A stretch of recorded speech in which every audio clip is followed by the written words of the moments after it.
C'est le docteur Alexander qui nous montre le chemin. Ça, c'est la clé.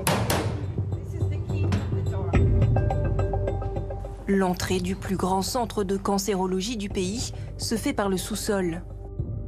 Après avoir été touché par une explosion, l'hôpital a décidé de déménager sous terre. C'est un vrai abri anti-aérien. Il y a une entrée, une sortie de secours et tout ce qu'il faut pour vivre, comme un système de ventilation.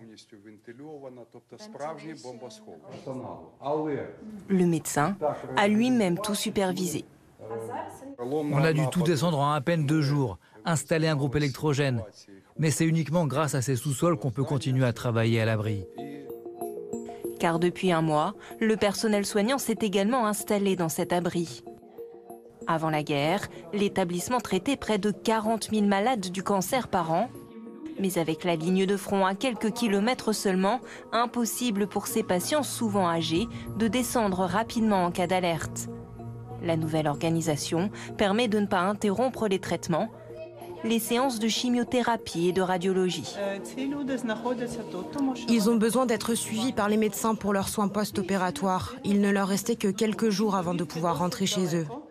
Malheureusement, maintenant, ils sont piégés ici. Lila, 73 ans, a été opérée de l'estomac peu de temps avant l'invasion russe. Elle vient de la région de Soumy, à environ 300 km à l'est de Kiev. Mais aujourd'hui, personne ne peut plus venir la chercher. Je ne sais pas où sont mes enfants, je n'ai pas de nouvelles, alors je prie plusieurs fois par jour. Cet homme explique lui aussi être coincé. Son appartement est pourtant dans le centre-ville de la capitale. Dans la précipitation, mon fils est parti en Autriche en emportant les clés de chez moi et mon passeport. Dès qu'il a mis ses enfants à l'abri, il va revenir me chercher. Alors j'attends et je garde le sourire. Ici, tous se sentent en sécurité même si le confort est spartiate. Et malgré la guerre, le personnel a réussi à adapter les lieux. Ma réserve de médicaments est là. Comment faites-vous avec l'obscurité? J'utilise mon téléphone. Je me débrouille. Ce sont quand même des conditions bien particulières, non? Au bout d'un mois, plus vraiment. Pour assurer les soins, Attention, je vais refaire votre pansement. Alena, interne de 30 ans, s'est installée avec les malades.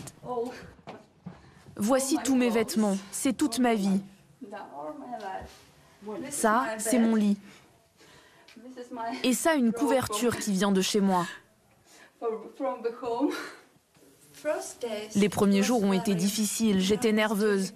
Je ne pouvais pas dormir. Je me levais toutes les 2 heures.